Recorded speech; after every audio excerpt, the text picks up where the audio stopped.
Dobry večer. I've switched countries and welcome to a Sunday live stream, a very special edition. I am a little bit behind schedule, hence why I'm walking at the beginning of this live stream. I don't have a stabilizer on my phone here, so I will be sitting down very shortly. But since I'm a little bit tardy, and there's good reason, as I'll get into in this afternoon, or this evening, it's almost evening here in Almaty in Kazakhstan. So I'm going to explain why I have come back to Kazakhstan, why you might like to consider adding Kazakhstan and Almaty or Astana, the capital, to your itinerary, and also as a place to potentially consider for relocation. We'll go into the pluses and minuses and what the vibe is like and how it compares to the other countries and cities that I feature here on my channel. If you're new to my content, as you can see, you get quite an authentic, in real time view onto certain parts of the world here on my channel, which is New Europe Experience with Conor with me. And I have been living in this broader region for more than a decade. So I am known by my clients as the insider for this region. And that includes Kazakhstan, which I don't feature as often as I do the other countries like Ukraine, Moldova, Poland, Latvia, Lithuania, Estonia, and well, I don't feature Romania that often either in reality, even though I am there. Occasionally I film some videos. So this is the region I've dubbed New Europe. It's debatable whether Kazakhstan fits in that, but it was hard to get. It's kind of an add-on, and legitimately you could call Kazakhstan Eastern Europe. It is more Central Asia, but Kazakhstan does have part of its territory on the continent of Europe, and it tries to join as many European organizations as it can in general.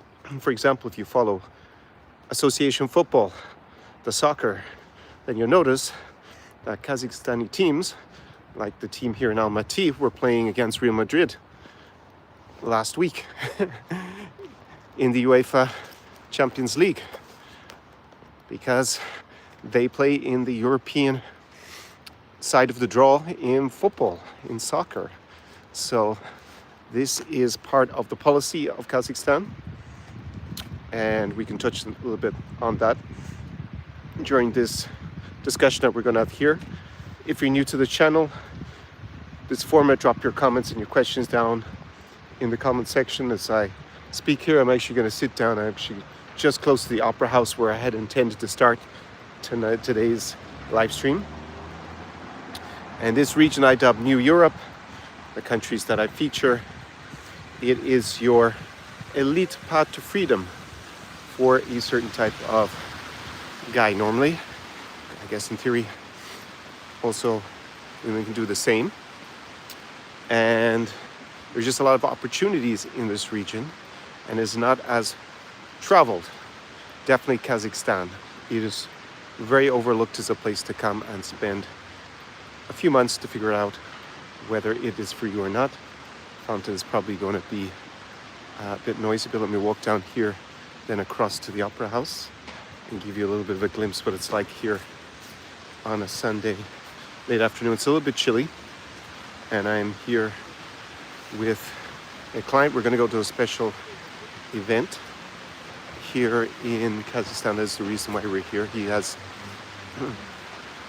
an association with the industry, and I'm going to leave that a bit secretive for now, because I also went to a similar event in Chisinau, Moldova, just a few days ago, on Friday in fact, and it will be featured in an upcoming video here on the channel. So I'll leave you a little bit in suspense. If you think you know what kind of event it is, I'll give you a few hints. It is part of, shall we say, the cultural sphere and the business sphere, and it would attract a lot of very attractive women, very high value women.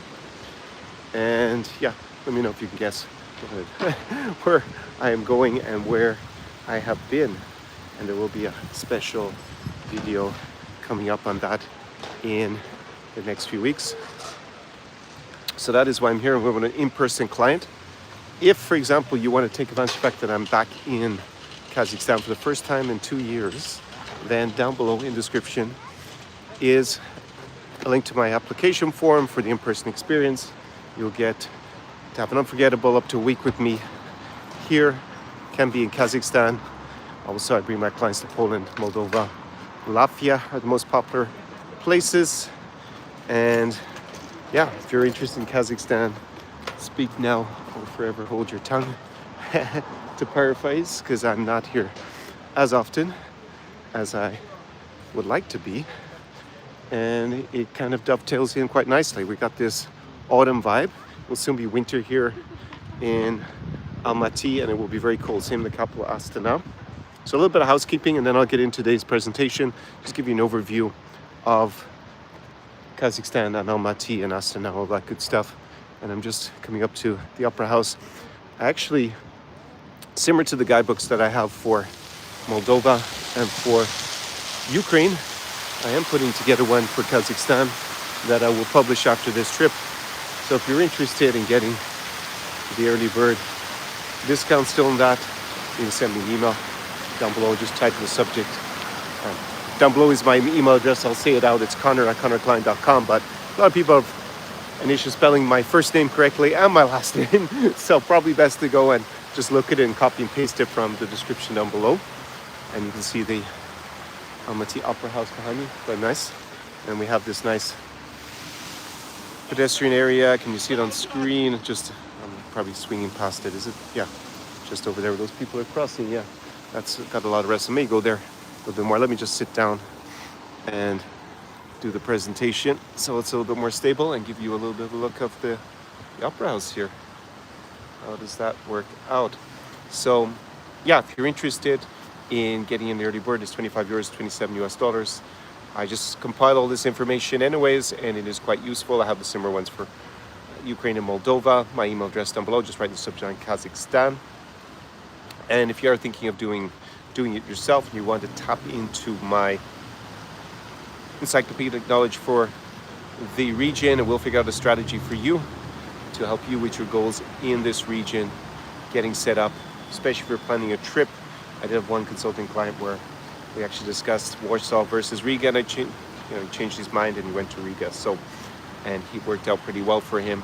That's another option, consulting down below, and the in-person experience. I talk about these things in all my live streams, so pretty self-explanatory. Go, there's lots of links down below if you're interested in coming here and not being Billy No-Mates and having your Irish insider with you, and it will make an unforgettable trip, and you will get so much value out of it, like my client is going to get, because we're going to an event that is not possible to buy a ticket for. Another clue to what it is. And yeah, with some connections, I managed to swing it that we would go to it. So he's pretty chuffed, and yeah, looking forward. He's a client who's been with me a few times. We've already gone together to Warsaw, to Riga, and to Chisinau, and now we will have the New Europe experience here in Kazakhstan. So looking forward to that. He's flying in on Tuesday.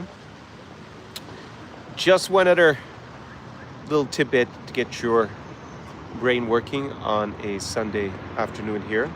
Discussed a little bit as a precursor to my presentations, a bit about, in the last few live streams, about the effects of AI. I think just social media in general with respect to photos or video content that guys are producing that is not maybe the most authentic. We're using a lot of actresses. It seems to be all the rage at the moment to set up kind of photo shoots for guys with girls who are not actually naturally there, and then putting on their content to try to attract more women, or maybe even, depending on what they do, maybe even guys for business and stuff. But I think AI, actually, when you think about it, is just going to make that a little bit superfluous pretty soon. A lot of guys getting these photo shoots for, say, for maybe they still use dating apps, which I don't recommend in general anyways in 2025.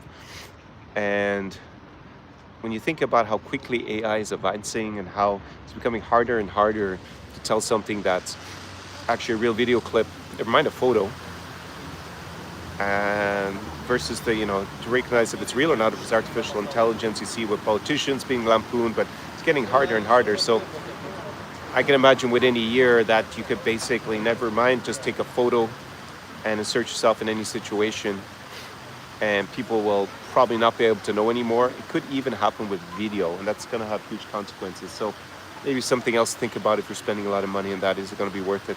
Because in a year, maybe artificial intelligence will make it anything possible. You can put any scene in yourself in it with such a high degree of accuracy that, actually we have a wedding there going on. We have a bride and groom walking around here in Almaty. Just something to think about. Let me know your thoughts about AI and how it's going to affect things going forward, and whether a lot of these things that guys have been investing in that we've discussed in the last few episodes make much sense anymore. If AI is going to render it possible to fake everything, and then people naturally are going to distrust video. Well, this is a live stream. I don't think it's possible to fool YouTube into thinking I'm not a real person. You can see here, you get a real glimpse of what it's like. Anyways, that is that, and I don't want to spend too long with the intro, as I often do, giving you guys time to come in here. So I'm here in Almaty in Kazakhstan. I arrived. Very typical for if you're trying to come here. You might, first of all, you might be thinking, Conor, where is he at? Almaty, where is that? So a lot of people probably still in 2025, when they hear Kazakhstan, they think Borat. Wasn't even filmed in Kazakhstan, it's got nothing to do with the country. He just picked it, I think, Sasha Maricom, because people knew nothing about the place. It was a bit of like a blank canvas, and he created this fantastical world of Borat, and that is still what I guess people who are not familiar with the region think of. It's got very little to do with reality. You didn't see that in the Borat film, obviously, the nice opera house in Almaty. But I guess you got to pull up a map and have a look. We're very close to the border with Kyrgyzstan. We're in the south of Kazakhstan. Kazakhstan is a huge country. If I compare it to Ukraine, it is 4 times bigger geographically than Ukraine. And Ukraine is the biggest country completely contained within Europe. Russia would be the biggest country, geographically speaking, in the world, the Moscow Empire. What's left of it for now. And that obviously dwarfs every other country pretty much in size. However, Kazakhstan is one of the biggest countries territorially in the world. A lot of it is arid, a lot of it is desert, a lot of it you're not going to go to. And the population, if I remember, it should be about 20 million, I'm pretty sure, in Kazakhstan. And the major cities are the capital, Astana, which is in the north. Here, Almaty, which is the old capital. That was the capital, I think, about 1995-ish, mid-90s anyways. And here it's got a population between 2 and 3 million. Astana, the capital, is a bit smaller. It is, probably 1.5 million, maybe soon it will hit 2 million because it's been growing so rapidly. It was actually a small town in 1989, maybe about 300,000 people, and now it's like at least 5 times bigger. And you have a third city, Shymkent, that I've been to before. Very different atmosphere, a lot more provincial. Here it is quite modern, I would say, in terms of a lot of it has been built since independence in the early 90s. So go look at a map. It's probably the first thing if you're familiar with the regions, you understand where it is. Kazakhstan, the main ethnic group is Kazakhstanis. Most people look Asian. It's about 85% Asian and about 15% European in terms of mixture of people here. It was part of the Russian Empire and part of the Soviet Union. So you have people come from all over those territories and also move here. It was a lot more European upon independence than it is today, percentage-wise. And cities like Almaty, I think, even had a majority, was very close to the majority were actually European. Same with Astana, I'm pretty sure, as well. And there are certain towns near the border with Russia, for example, that would still have a large minority or maybe even a majority if it's a small town on the border where people are ethnically look more European than Asian because of the migration patterns during the Russian Empire and the Soviet Union. Here you got 2 official languages. You got Kazakh, it's a Turkic language, and you got Russian, both are co-official. And here in Almaty, people speak more in Russian than they would in Kazakh on a daily basis. So a little bit maybe like in Odessa pre-2022. And in Astana, more Kazakh is spoken for sure than here. Actually, I heard a lot more Kazakh since I've been here today than I remembered 2 years ago. So that's an interesting development. So if you speak Russian, then it will be very useful in Kazakhstan. Level of English, hard to know in the educated, sectors of the city. A lot of people speak English. So I think as a country, it's very low overall, the number of people speak English. However, if you are in Almaty in a touristic place like a restaurant, I think you should be fine. My clients so far who've been with me all could speak some Russian, so it was a little bit harder to tell. I did watch a video from, what is the guy's name? He's based in India. He's like a big YouTuber, but I don't follow him normally. He just came into my live feed, into my newsfeed today, and he went around without speaking any of the language, because he speaks Hindi, and so when he vlogs in India, he can speak the local language. And it seemed like he struggled a bit here, going around to the markets. He was fine in the cafes where they're used to more tourists. So if you're going to nice places, I think you're fine doing ordering and all that kind of stuff, just about. But in general, the level of English is not going to be super high. It's not going to be like going to Poland, which I use as kind of a benchmark. It's definitely like going to the Netherlands or Sweden, where people speak very, very good English, or Poland, where it's pretty good.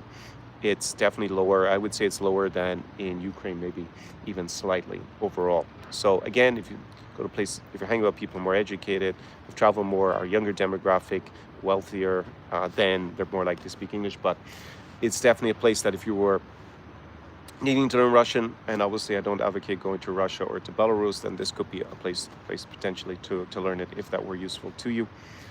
And but if you're probably going to move here long term and only focus on Kazakhstan, well, you might as well learn Kazakh, I think, at this point, because that's the direction it's going to go in the long term.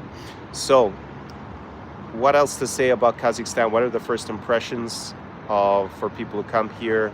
We're here in autumn, so you have lovely colors on the trees like you have in most places. Unfortunately, the weather is a little bit overcast, and I got my parka on because it is a little bit chilly.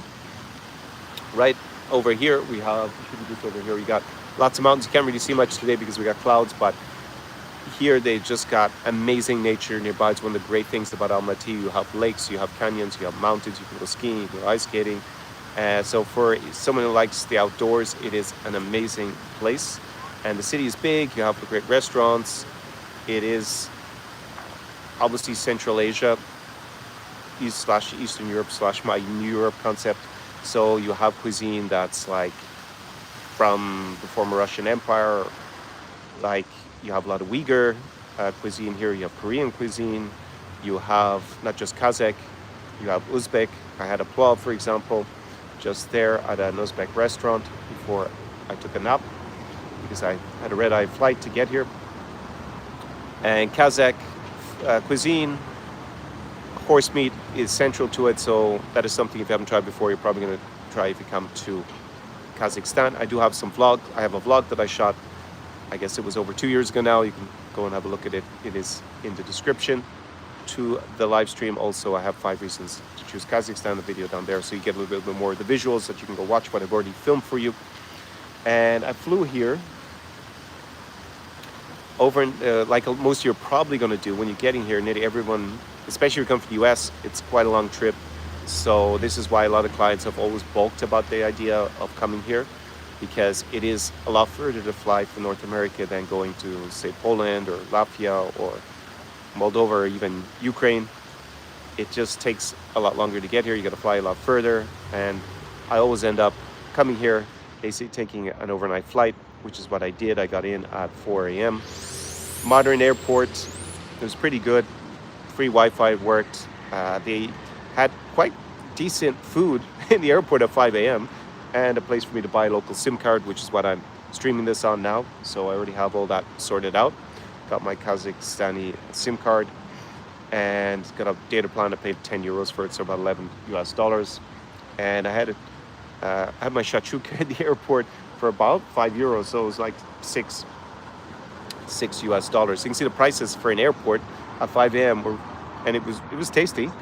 So yeah, it was pretty good value. And that is, I guess, the next thing to talk about. Even compared to before, Kazakhstan on this first day feels even better value for money than I remember it. And I have my flat white index. Flat white is, they say, a cappuccino with more caffeine, to simplify it. And a bit of a coffee aficionado. and it's a standard product, like high quality coffee, a flat white that I drink a couple of times a day in all the cities. So I could just, it's like the Big Mac index for me is my flat white index.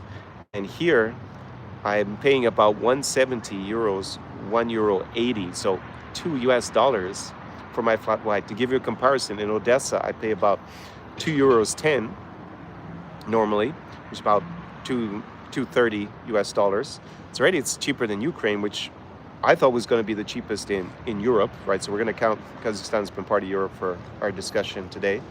But I think it's actually the lowest prices for these things. Food as well. It's definitely cheaper than being in Odessa, where I spent the last few months in Odessa and in Chisinau mainly. Chisinau was in Moldova, where I flew from last night. I was at a great event there over the weekend, as I mentioned. And like I'm paying €3.30 for my flat white there, so about $3.60. And here I'm paying half. Literally, I'm paying, it's not quite half. If I compare it to say that what I pay in Tallinn in Estonia, Vilnius in Lithuania, and Riga in Latvia, it's more or less half for my coffee. And the food was amazing. I was paying per dish about 5-6 euros in, not obviously the fanciest restaurant in the city, but good standard restaurant, very tasty food. And I would expect to pay, well, I can compare it to Chisinau. My breakfast, it's not quite half here, but it's definitely 30%, maybe 35% less expensive here for the same quality. So very attractive cost of living. If you are looking at hotels, someone sent me a link to another YouTuber who had gone to the capital Astana, was staying at the Ritz-Carlton, and he was paying like $250, I think $300 a night for a crazy room or something. It seems that it really is that cheap for Ritz-Carlton in Astana, because I looked it up. But here in Almaty, because my client is staying at the Ritz-Carlton, no, it's like 600 euros a night. I looked at it, it's like $700. So that's not pennies on the pound. I'm sure it'd be $1,000 in Paris or in London, but you see, it's not crazy here in Almaty. But it is crazy cheap in Astana for some reason. They have a very inexpensive Ritz-Carlton. And Airbnb apartments in the city center about 50 euros to 60 euros, 70 euros, so under $100 a night. So we'll say 60 to maybe 90 for a nice one-bedroom apartment in a good location. That's what you will be paying. That is very attractive compared to obviously North America or London or Paris or a major Western European city. We are a little bit off season now, so it's not high season. If Almaty and Astana really have a high season, because they don't get that much international tourism here, again, because it's a little bit out of the way. And yeah, it's probably about the same as what I was paying in Chisinau, Moldova, a good bit more than you would pay in an Airbnb apartment in Ukraine these days, but obviously we have the Russo-Ukrainian war, which changed the dynamics there. So you can see overall, very attractive in terms of cost of living. I did have a consulting client who was here in Almaty, and yeah, these were some of the things that attracted him. In the end, he didn't like the ingredients. He had a very specific, I guess, diet, and he found it a bit hard here for that reason. So that was what he said was a negative. So that's something to be aware of, I guess. It's just when I give you the minuses and the pluses, always the good and the bad, with that feedback that I get. For me, I didn't really notice it in any of the food. It was all delicious what I had so far. And when there's seasonal vegetables, looking at the vlog, the first one I mentioned from the guy who's in New Zealand, or maybe someone knows who he is. I just don't remember his name right off the top of my head. He films a lot in India. But when he went to the market, it seemed to be a few weeks ago, then when it was filmed, there was like amazing fruit and vegetables. So not sure if that's normally going to be an issue, but it is hard to compete with southern Ukraine and Moldova for produce. It's my favorite place to be. So climate, very hot in the summer, gets over 40 degrees in, say, the capital Astana, gets down to minus 40 in the winter. So you have a bit of extremes. You got the steppe here. So Astana is very cold in the winter and colder than here in Almaty, and it gets hotter there in the summer. Here it's a little bit more temperate, and it's going to get down and be minus 10, minus 15 here during the winter. For now, it's still, I don't know, it's over 10 degrees Celsius at the moment, but feeling a little bit chillier than the last time I was here in autumn. I think up until the end of summer, end of September, they have a really nice weather. It was over 20 degrees Celsius every day, but now it's dropped to about 10 degrees. And yeah, you definitely need a jacket. And we are really in the autumn vibes here in terms of Almaty and Kazakhstan. What else to say? What's your experience going to be like? It's a modern city. If you want to go out and socialize, which I encourage everybody to do, I think it's really becoming more and more essential as people, as the younger generation, they spend so much time on their phones, and they seem to be losing the ability to interact with people in real life. So for those of us who had to grow up in the era prior to be able to avoid this by doing all your communication on a cell phone, it's actually kind of an advantage because people are less likely to do it. And if you are someone who's quite social and able to communicate quite well, I think it's becoming a more valuable skill from what I can say in general, whether that's building business contacts or you're a single guy, which most of the guys, I guess, watching this live stream are going to be. Then in terms of dating, it's also really, really a big advantage nowadays. So very good bars, I think, here in Almaty to socialize at, restaurants, as I said, mixture of cuisine, local, Central Asian, and other parts of former Russian Empire. So I guess there will be Russian restaurants. I know there's a Ukrainian one over there. And yeah, just overall, there's a good mix. I think for clubbing, it's not as good as being, say, in the cities, other cities I go to, like Riga, in Latvia. It's not as crazy, but on a Friday and Saturday night, it'll still be pretty good. And also Astana, the capital, pretty similar. I like the cocktail bars a lot in Astana in particular. I think that's also a pretty good place. What else to say about it in terms of geopolitics? They try to balance their foreign policy, Kazakhstan, because they got a border with Russia, they got a border with China, and they do try to have very good relations with US, with Europe, the European Union. So they have this trifecta, West, China, and Russia in their foreign policy to balance them. So they try to not get into conflicts with any of them and to kind of maneuver themselves so that everybody has an interest in no country invading Kazakhstan. That's kind of the be-all and end-all of their foreign policy, and so far they've managed to avoid that. So that is where they are positioned geopolitically. As I said, it's 85% Asian in terms of looks and 15% European. So if you're not into hanging out with people who look Asian, I guess it's not the spot for you since it's 85% Asian. But yeah, it is a mixture of a lot of people who are a little bit maybe European. Maybe they got a grandparent who's European, and then there are maybe three-quarters, the other three grandparents are Asian. That is quite typical when I'm here. And overall, as I say, the big pluses are cost of living, pretty crazy value here right now. Very few tourists from Western Europe or North America or Latin America. I guess there's a little bit more looking at the airplane, but it was from Istanbul where I connected. You do have some Turks who come here, you have some Indians who come here.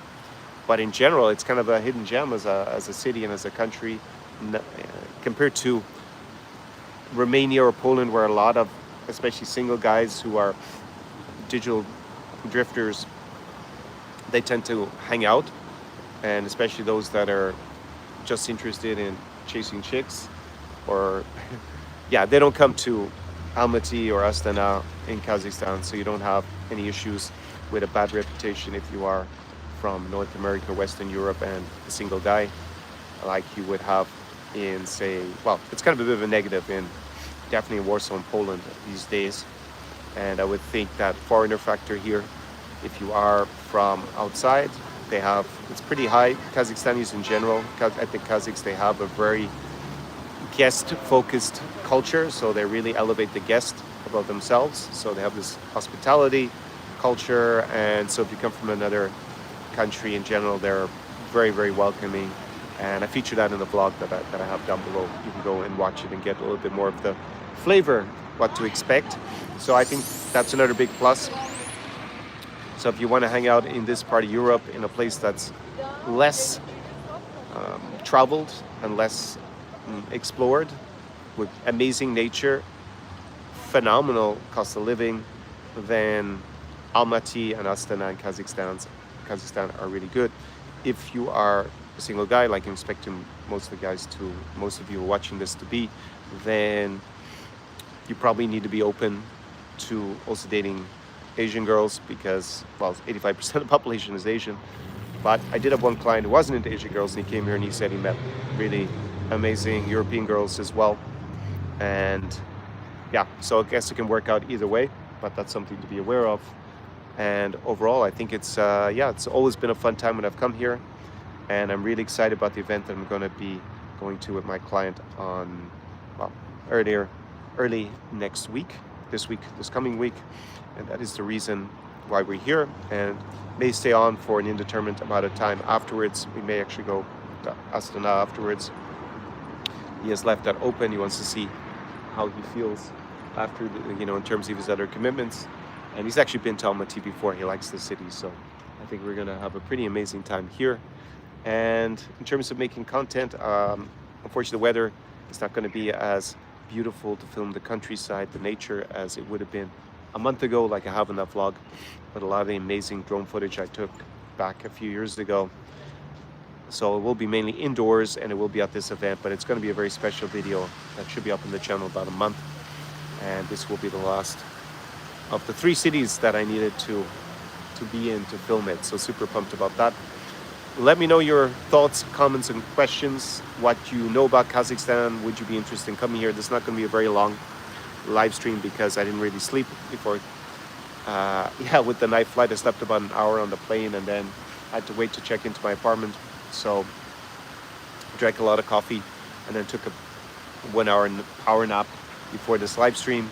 But I just want to let you know that I'm here in Kazakhstan, Almaty. If you are watching this on replay, feel free, go ahead and just drop your questions and your comments about Kazakhstan.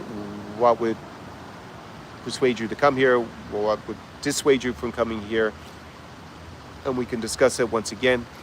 If you're interested in the in-person immersion, well, I'm here in Kazakhstan, so it's a great opportunity to avail of that. And you can apply down below. There's the link to my in-person immersion, which is what my client is availing of, as he has in 3 other cities so far. So that's a pretty good endorsement of the value. I think at this point, most of my clients are probably repeat clients. So that is, I guess, the best endorsement that I can get if people come back and they want to go either the same city again with me, or we go and we do another city, like with this client. It's going to be the 4th city that we will go to together. And it'll be interesting to see where it fits in the ranking. I think out of the trips we've taken so far, he put Warsaw at the bottom, which is quite typical, I find, with my clients overall. And I will go back to Warsaw in a few months. With one client who's already paid me, he was supposed to come last year. But in general, he loved Riga. I think it's probably between Riga and Chisinau for him so far. But let's see if the experience in Almaty, especially because we're going to this very exclusive event that you need to have an insider in order to get in, have your own context. So there you go. Got the flag of Kazakhstan up there as well. I'm not sure it comes out on the video. So let me know if you have any questions and comments about Kazakhstan. And also the sun is going to go down pretty soon. And someone says hello there. Dan, let me know if you have a question. What else can I tell you about maybe upcoming videos? As I said, I have the one that I'll keep under wraps for now. And we'll have an interview for the vlogcast that's been edited up. And there will be a few more interviews with foreign businessmen in Moldova. I think with the elections in Moldova going the way of PS party last week, which is a pro-EU party, and them securing a majority in the parliament, means that the pathway for Moldova to accede to the European Union, at least make a substantial progress on that in the next 4 years, is going to change the dynamics quite a lot in Moldova, and the economy should grow quite considerably. That's what I would expect in its integration with the European Union. And there's just a lot of opportunities. This is why I like this region. There are more opportunities here because the economies are not as mature as, say, in Western Europe, North America, you can take your skills and know-how and capital and apply them, whether it's in Kazakhstan. Kazakhstan is a bit of a different investment market to, say, being in Poland or Latvia or even Moldova. So there's a little bit more risk, I would say. But you can apply that and get, obviously a way higher return on your investment. That's also the potential. And just in terms of lifestyle, I think also it has that offer of better value for money, not as overrun, in terms of not like no over tourism like you're going to see in Western Europe. And almost Poland is going to face over tourism pretty soon. Definitely in terms of people moving there. It's a city with a huge amount of immigration. Actually, a lot of Kazakhstanis are also going to Poland for the last few years from this country. It's one of the countries that Poland actually has started to take a lot of immigrants from. Obviously, the majority of foreigners in Poland from Ukraine and Belarus, but after that, they're very frequently Kazakhstanis there. Kazakhstan does not have an official state religion. The majority of people are at least nominally Muslim. It is a bit more of a secular culture than some other parts of the region.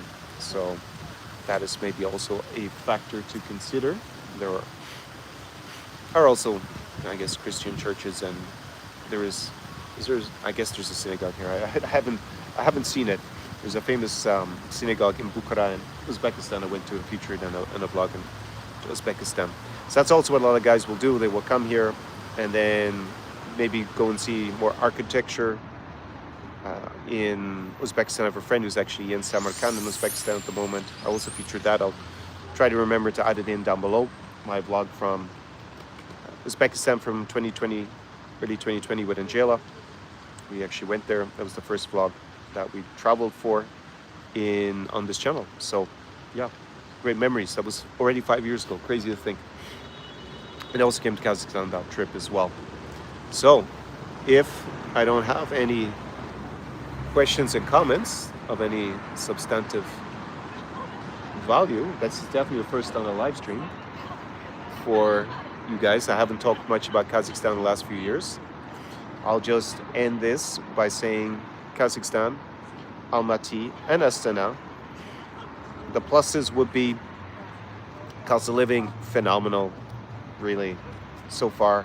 As I said, that flat white index shows you that it's like half the price probably of, pretty close to half the price of, say, Latvia or Poland, or definitely Warsaw. Maybe compare Warsaw, it's definitely so far for food and drinks and all that entertainment stuff, it should be substantially cheaper.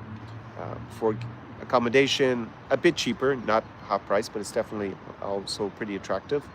And it's a place that's less visited, so you do have a bit more of a novelty factor, a foreigner factor. People here are very friendly. It's got this hospitality culture.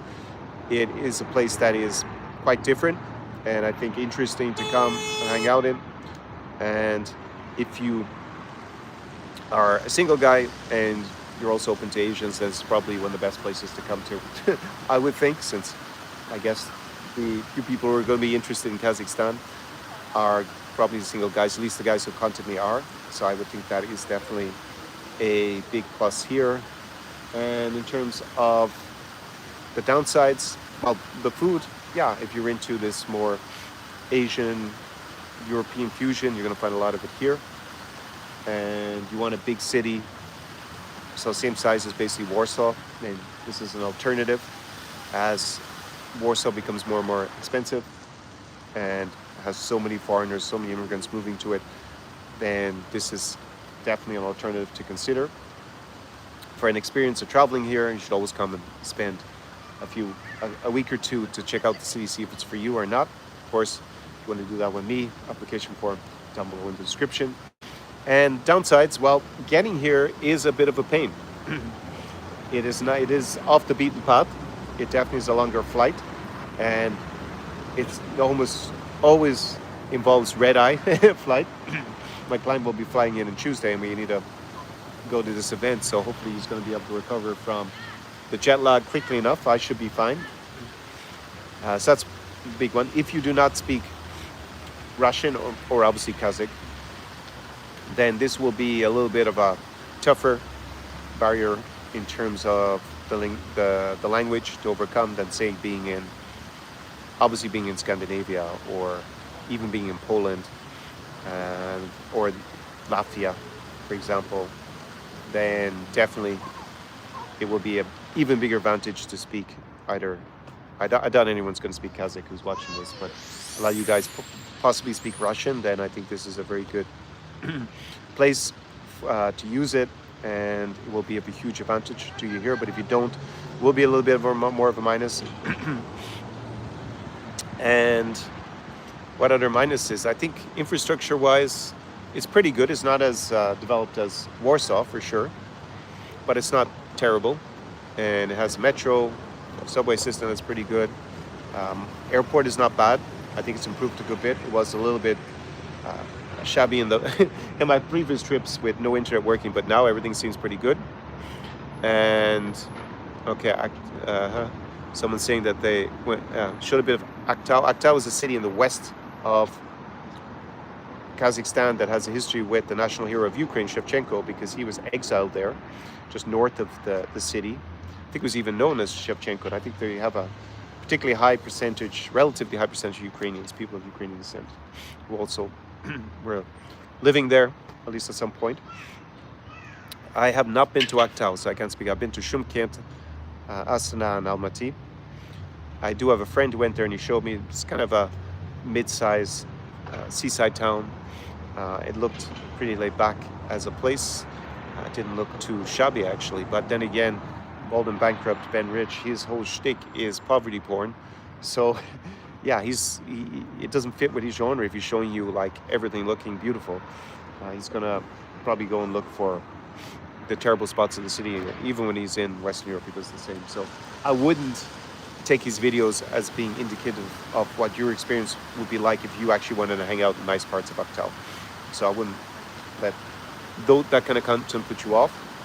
And yeah, it's always a pity for Chisinau that he made such a famous video there, because I think people really think the place is a dump as a result, even 6-7 years later, when it's improved a huge amount, as I was experiencing over the last few days in Chisinau, Moldova. So what else would I say is the downside to being in Almaty? Well, if you don't like cold weather, I got a jacket on already, and it's early October. So, yeah. If you don't like extreme cold, don't come here during the winter. Definitely not to Astana, because as I said, it'll get down to probably minus 40. So there it's really extreme, and you have a wind, because the steppe, there's nothing to break it. So it gets very cold. Whilst here in Almaty, it's a little bit milder, but it's still going to be minus 10 or something. And people are not walking around so much in the winter. They will be walking around now, as you see, but probably in a few months they won't be. So I guess that's another negative. Anything else that would be a negative? Not really. I mean, it's pretty straightforward here. There's no petty crime and stuff. Never felt it was an issue here. The stats don't say it's a massive issue. And if you're staying here in the center, then yeah, I don't really see that many police around at the moment. So, but it doesn't seem like people are unduly concerned. I don't feel like it's an issue. Maybe because Kazakhstanis tend to drink a lot, like it's common in this broader region. Maybe late at night, a little bit of fighting at a nightclub or a bar. That happens a bit, I would say, when people get really drunk. But not as bad as being in the United Kingdom or Ireland. So it all depends what you're used to. But petty crime and pickpocketing and scams targeting tourists, almost non-existent. The guy, is his name Kid something? Who did this YouTuber, and he's got a big channel. I can't, because I don't follow him normally. I don't remember his name, but he was comparing it to India, where like you just get pestered non-stop, according to him.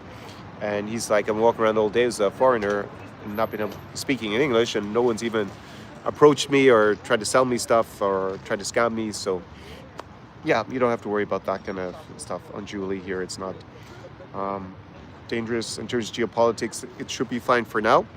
You don't need to worry about that issue. So yeah, we ignore what you saw in Bold and Bankrupt as just as a general comment if you're looking for a lifestyle and a high quality of life. Irish Partisan Niall says Latin America seems to be upcoming with many IT companies really getting there. Yeah, I mean Latin America, it's hard for me to say. I'm a big fan of Brazil, but I haven't featured it on this channel for 7 years, since I made the channel about being in Ukraine at the time and Belarus back in the day.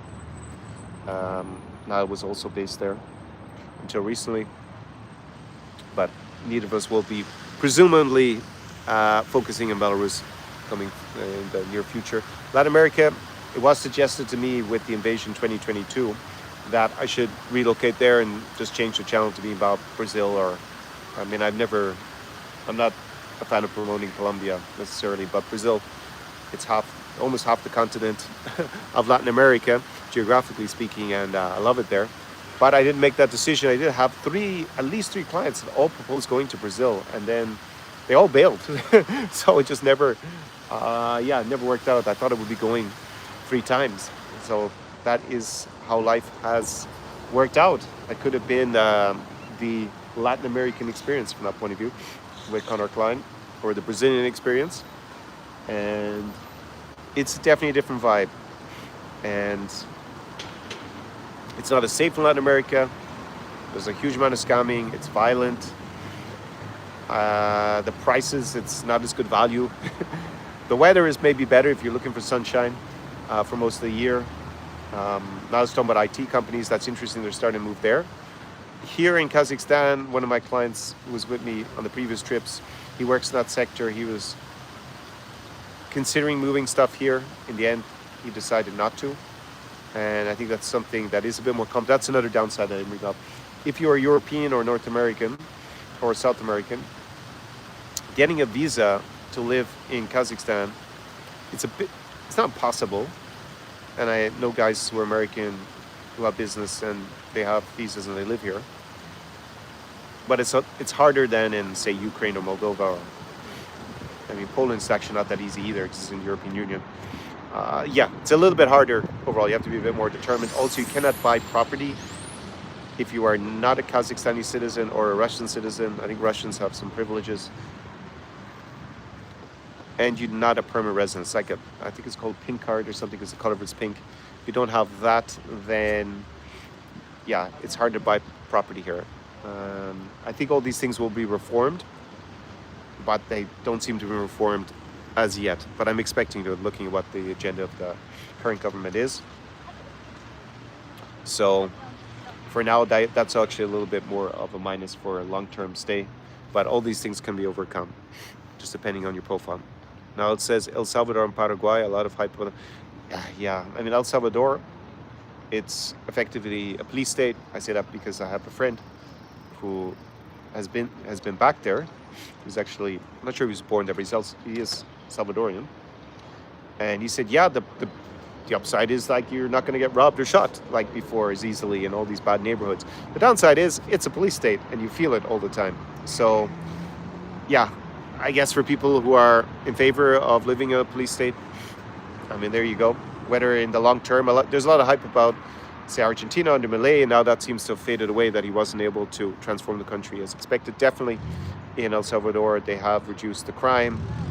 But, you have this, obviously, debate once you give the government the power to get rid of issues like that, like violent crime, then you might end up with some other issues. So I have never been to El Salvador. It's hard for me to speak of. Paraguay, I think the hype around it is ridiculous. I've been to Paraguay, especially because a lot of them, I watch some of these guys who do the Plan B, or I don't know what they mark themselves like.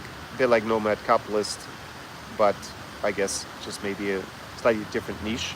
Because a lot of them are talking about dating as well as a single guy, and they're promoting Paraguay. And no offense to any Paraguayan ladies who come across this, but it's not particularly a strong reason to go to Paraguay. I would say on a global level, it wasn't something that struck me in Paraguay. And I think it's just basically the residency and the tax regime and the number of days that you end up really having to spend in Paraguay to be a resident and a tax resident is what makes it attractive. But yeah, as a place to live, it didn't appeal to me. But you know, different horses for different courses, and definitely for being a single guy, yeah, I find some of those YouTubers who promote it for that, to me they look ridiculous. A bit like the guys a year or two ago were promoting Warsaw for the same reason. They just hype it up, but it's not, in my opinion, based on any objective reality. But for them, if you know, whatever rocks your boat. Julius, is that Julius is the name? Yeah. What do I think about Prague in comparison? Well, the cost of living in Prague is way higher than Almaty. It's going to be close to double for your daily expenses. Definitely entertainment going out, but I like Prague in general. I have a little bit of a bias to it, and probably for accommodation, not going to be half the price here, but definitely substantially lower. Prague, capital of Czechia, it's in the European Union. Infrastructure is going to be better, and it's a huge touristic city, so you have an issue with over-tourism for many years in Prague, and definitely you will not be unique being North American, or basically probably for anywhere these days. You won't be that unique in Prague. Whilst here in Almaty, you would be, because there just isn't that many who come. And yeah, that's what I would say as a comparison. Climate, it's also cold in Prague in winter. This is not a particularly historic city. It was like a fort in the Russian Empire at one point, and most of it was built. There are some, like, maybe they're even late 19th century buildings, early 20th century. They're quite nice, but it doesn't have an old world colonial feel to it at all. It's more modern. So obviously Prague has that centuries old amazing architecture in the center, so even though the outskirts are pretty drab and dreary at times. So in terms of being a single guy, I actually also like Prague. But yeah, the main obvious difference is almost everyone is European in Prague. So again, it depends on your preference. And that's what I'd say about that. Speaking about Slovakia and the Balkans, Croatia, Serbia, Bulgaria, what is my opinion as now? Well, I guess you may be considering filming in those places well now.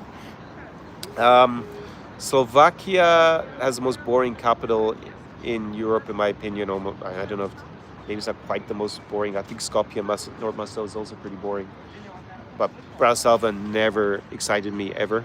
I did like Košice in the east of Slovakia. I went there. I had a relationship with a law student from Košice many years ago, so I actually went there and hung out with her, and that was a nice town, similar to a lot of Central European cities that are provincial, but you've made it quite broad there. So yeah, I just don't focus on the Balkans. I travel to all these countries. I travel every country in Europe, and I travel a bit around both Croatia and Serbia. I don't like the food as much. It's kind of meat on meat on meat, and yeah, I don't like the music as much in the Balkans. I mean, maybe from a different generation, but they had this turbo folk that used to drive me crazy. I also found it not as friendly as being in Ukraine or Moldova or Belarus back in the day. We're talking about pre-2020 Belarus. Or for me, being in, say, Latvia or Lithuania, I find it friendlier there. Estonia, people are a little bit taciturn, a little bit distant, like the Finns, so it's a bit different again. Yeah, I just didn't find it as appealing. I had a great time in Novi Sad. I thought it was a cool student city in the north of Serbia, really nice, and a different kind of mixture of people, different groups, Hungarians, Lithuanians, a lot of different culture that was interesting, but it was cool there. Belgrade, I didn't find people particularly. It was my cup of tea, to use the expression. But I guess cost of living is pretty attractive in the Balkans as well. And let's see, I was in Croatia last. It's over 5 years ago. Again, it's almost a little bit over touristic there nowadays, I think, in Croatia. So yeah, I think that's what I will say. I'm not an expert in the Balkans anymore, but I did spend a lot of time there. We'll say a decade ago. I was single at the time, and yeah, I just didn't find it as appealing, and no one really does amongst my friends or clients who go to, say, Serbia or Croatia. None of them find it that interesting from that point of view. Yeah, women are attractive there, definitely aesthetically. Yeah, but guys are very tall, and people are very tall in parts of the Balkans as well. So if you're a short king in inverted commas, then maybe you would struggle there a little bit like the Baltics. It could also be that I just didn't invest the time into learning the languages there or the culture, and yeah, I didn't get the return on investment, or it wasn't as quick. Because for a lot of people, going to Latvia or Lithuania or Estonia doesn't make. They would say, "What's the difference?" They're also not, in their opinion, super friendly or anything. They got complicated languages, but I found it pretty easy to meet people there, and I really enjoyed my time, particularly in Riga. And they will be featured in this video that I'm putting together. It looks like it's a YouTuber discussion this evening now, because no one else seems that interested in Kazakhstan or this region. But anyways, now it says Bulgaria is also attracting a lot of IT companies. You have skiing in winter and beaches in summer. Going to disagree with you regarding both. I found people there more open than in BLR. I guess you mean the Baltic region with that. Yeah, maybe that's your lived experience, and mine was a bit different. I found it a bit more hostile as a guy there from local guys. I was always almost murdered in Serbia by a taxi driver, by a Roma taxi driver. But I don't hold it against Serbs, the Roma, or taxi drivers. What happened? There's an exception, but I was quite lucky I wasn't stopped to death, because he tried to rob me. But he also was unsuccessful in his robbery and his attempts to stab me in the neck. I've just described it a few times on this channel. So that said, even putting that aside, I didn't find it really particularly welcoming compared to even the Baltics. I find, but maybe I just like in Riga, a lot of people speak Russian, so, and I had good intel. I went to the right places. It was easy for me to make connections. So that probably colors my experience. And in the Balkans, with the exception of Novi Sad, yeah, I didn't really have an amazing time anywhere else. And I went to Montenegro, hung out by the sea. It's very beautiful there. Went to Belgrade a few times, went to lots of places in Croatia, went to Slovenia, Ljubljana, even did a job interview there, which I didn't get back in the day, but I wasn't really that excited about it. But I would have preferred to move to Prague or somewhere. I had a series of interviews there. I almost really moved to Prague, and that's a pity that didn't work out. I was second choice for a very interesting legal job. It's over 10 years ago now, for the satellite agency. But Ljubljana was a bit too small for my liking. But also quaint. A lot of these places are quaint, nice. I'm sure if you invest the time, learn a bit of the local language, make the right connections, because social circle is so important. And that's why I get to bring my client to this event this week. It's Social Circle. I'm building it. And also the cool event I was at in Chisinau over the last few days before I got on the plane. Also because of my ability to create a social circle in these places. So I guess if I apply myself also to the Balkans the same way, maybe it would be a different reaction. But I got to focus on somewhere. And I have been to all these countries, at least one, been to every single European country. So over 10 years ago, I went to the 50th and last one. That was Azerbaijan, Baku. I went for the Formula One Grand Prix. I think it was 2016 maybe when they had the first Grand Prix. That was the one time I went. I'm not a fan of the Southern Caucasus either. It's not for me to move there, including Georgia, even before this issue with the government's direction from a European point of view. And yeah, just for a long-term stay, it wasn't really what I was looking for. Same with the Balkans. I just had a lot better time in Ukraine and Moldova, in the 3 Baltic states, for sure. Even in Warsaw, because yeah, I hang out with so many Ukrainians in Belarus. And one of my Irish friends from university was actually at a football game in Lublin last week, and he ended up partying really hard with some Ukrainian students, woke up in their apartment. I was like, no wonder. And he said, I love Poland. Poland was such a cool experience first time I got it. But I was like, you hung out with Ukrainians the entire time you were there. It sounds like you went to one Polish restaurant I recommend in Warsaw. That was the only Polish thing you did all in the 3 days you were there. So yeah, then again, that was his lived experience, and he loves Poland. But in general, yeah, I preferred those countries, and I sampled everything a little bit to get the sense of it. And obviously, if I'd had been able to avail of my service to go to, say, the Balkans, a similar service, then that would have saved me a lot of time, and I would have been plugged in straight away, and I would have maybe been able to make a more informed decision. So let me see what else Niall is saying here. That said, Poland has pleasantly surprised me. Local women are very open and receptive. On 2 dates next week. Good man. Mahanfar. Yeah, there you go. That seems like it's already been more interesting from that point of view. I have dated Polish girls in the past, not for a few years, and I have, I have a good opinion of Polish women overall. Also Lithuanian. So the other nationalities is really probably more mixed bag. In spite of the fact I actually spend most of my time in those countries. So just I think there's a little bit more of a gold digger feel at times in other parts. And I think one good thing in Poland is they don't have the affliction of the inflated lips as much, nor did the Kazakhstanis, by the way. I have not seen the inflated lips so much. In Chisinau, it's starting to come in. I was saying earlier in the summer, hey, here you don't have that issue. Up in Odessa, you kind of do. But yeah, that's just the last few days I was there. Maybe it was just coincidence, but a lot of the cafes I was in, it seems to be becoming also an issue. If you don't like that, if you like it, I guess, go knock yourself out. But Damien asked me, how many nationalities have I dated? Probably around 50. About a decade ago, a German friend of mine in Odessa, when we were on a trip to Kherson, asked me this question. Or I think he maybe asked me, I think it's become now known as your body count. But I said that's almost, I wasn't keeping count strictly. So that's a bit hard to calculate after the fact. So let's just see if I can remember the nationalities. I think I was up to over 40. It was around 44 or 45 at the time. So yeah, we'll say it's probably around 50 able to recalculate. So I have a good breadth of experience.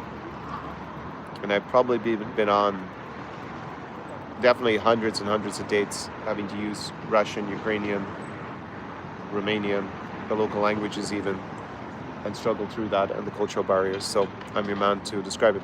So I managed to get up to an hour, basically because Niall came in and asked me some questions. Any other questions? If you were interested, if you just come in or you're watching this on replay, drop your comments and your questions down below.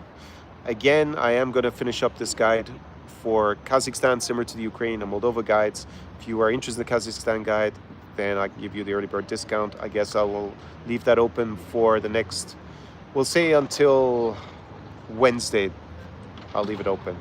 Midnight Eastern Standard Time, Wednesday. Just write me an email with the subject line Kazakhstan guide or Kazakhstan, and I'll see it, and I'll offer to you for 25 euros, 27 US dollars, as opposed to a normal retail price of 35. And then, because I'm going to finish it up at the end of this trip. And if you're interested in the Moldova, Ukraine guides down below, have been very popular amongst my audience, both of those. And if you want assistance with planning a trip, doesn't have to be to Kazakhstan, but I did have a consultant client. It was during the summer, late summer, if I remember. He was coming here to Almaty. Then that is one option. I have a consulting service. There's a link to that down below. We'll jump on a call and figure out the strategy to help you reach your goals. I help men live their dream lifestyles in this region. And Europe is your elite path to freedom, because here the cost of living is just a fraction of what it's going to be probably where you're watching this from. It's probably even half of where Niall is in Poland in certain respects, definitely for a coffee and for food at restaurants that's high quality. That's what I'm seeing here. For your accommodation, maybe not quite half, but considerably cheaper.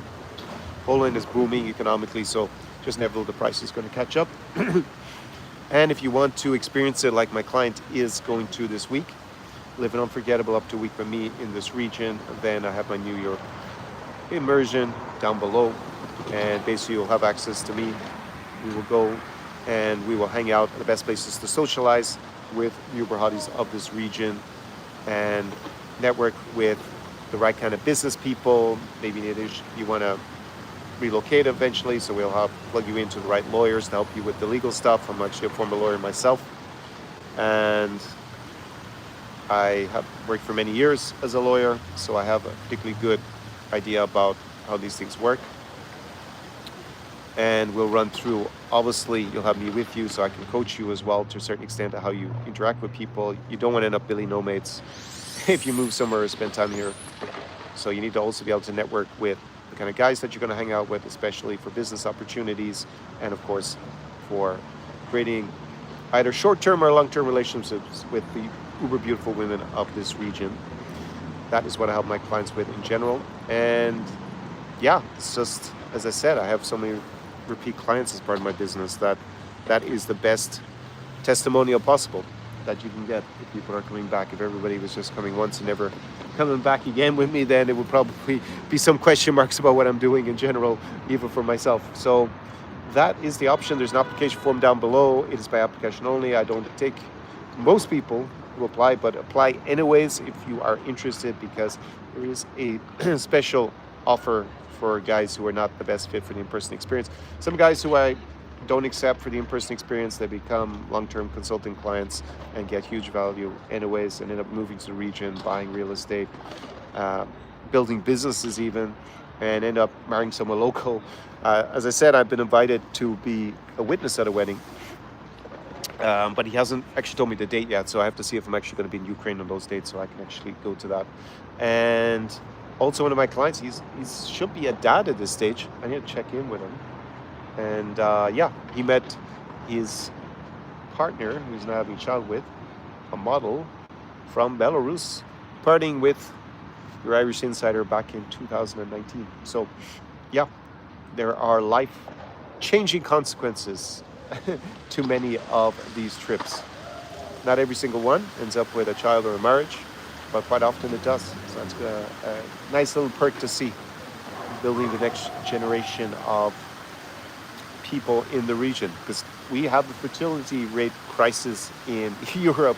So if I can help to address that even slightly, it's something that I'm definitely proud of as part of my services. So anyways, down below is the link to that. Go apply. And yeah, there's also plenty of playlists down below for Move to Kazakhstan if you're interested in Kazakhstan, the vlog that I shot here in the past, and also 5 Reasons Kazakhstan. Go check out those videos. I will add, if I remember, one trip to Uzbekistan, because it's also in the region. If not, just search in on my channel, Conor Climb, and then search Uzbekistan, and you'll see a pretty phenomenal vlog, I think, there. It was a really amazing trip. And that is all I gotta say on this first day. Just to sum up, I arrived red-eye flight here to Almaty in Kazakhstan. Didn't sleep much, but airport was pretty good. It's improved that. And I had a nice meal at 5 a.m. in the morning, got my SIM card, and there was free Wi-Fi in the airport. So even though that's a pain for a lot of guys coming here, at the moment, it's actually pretty soft landing when you get in. At least that isn't an issue, and you can take your taxi into the center. I actually waited for my favorite cafe to open at 7:30. So then I went from eating at the airport, had a second breakfast there, then I had a plov later, had at least 3 coffees. So I'm looking forward to an amazing week going to this event. And yeah, I'm going to party hard next weekend. Going to catch up with a lot of lovely ladies from Kazakhstan. And then my American buddy isn't back yet, but if I stay long enough, I hang with him. Also, I have a good friend who's a lawyer who I actually studied with. We both became members of the New York Bar Association, so we passed the bar exam together. It's almost 20 years ago. It actually is 20 years ago at this point. So he's also going to be back probably in a week or so to Almaty. And yeah, I'm going to hang out with some familiar faces and no doubt meet lots of new friends. So, and good business contacts. And of course, there's no shortage of beautiful women in this region to get to know as well. Many with great values, of course. A perspective of life that's going to be a good fit for you, no doubt. Anyways, I'll leave it at that. If you're watching this on replay, drop your comments, your questions, and you can reach out to me on my email address, conor@conorklein.com. That is written in the description to this live stream, because lots of people, I actually gave an interview to another channel, and yeah, on the original take, no, well, maybe people figure it out afterwards, but it's no consequence. He got my last name pronounced wrong, and they spelled on screen my name wrong. So I was like, lads, you need to go and make a few corrections on this, because it sounds like a completely different person you interviewed. So yes, Conor, 2 O's, 1 N in my first name, and Klein. Think of Calvin Klein, but it's spelled differently. That's the way it's pronounced. So on that note, I will say, do svidaniya from Almaty in Kazakhstan, the start of a new adventure just off the steppes of Central Asia. Looking forward to it. It's going to be a blast. And if you are interested in joining me here or tapping into my knowledge of being in this region for over a decade, then check out the links down below and enjoy your Sunday. Ciao, ciao. Till next time.